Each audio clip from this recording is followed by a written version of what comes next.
কয়দিন পর তো আমি হজ করতে যাবো, এখন তো আমার নামাজ পড়া দরকার, নাহলে মানুষ কি বলবে।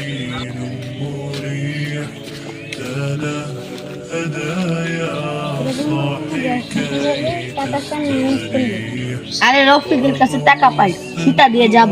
আমি তো জানি তুই সুদের উপরে টাকা পাই, তা দিয়ে হজ করলে তো হবে না। কে বলছে তোরা এই কথা? মুক্তি দেয় ইমাম সাহেব এসব আদায়ের কথা। আচ্ছা তুই কই যাস? যাবো, যাবি নাকি? না তুই যা, আমি পরে যাবো। ওকে। কি মানছা, কত বড় সাহস, করতে পারি। হুজুর মসজিদে আছেন? কি মানছা, মানুষকে আদায়ের কথা বলেন কেন? কি বললাম ইমাম সাহেব? মানুষকে লাভের টাকা দিয়ে হজ করলে বলে হজ হবে না?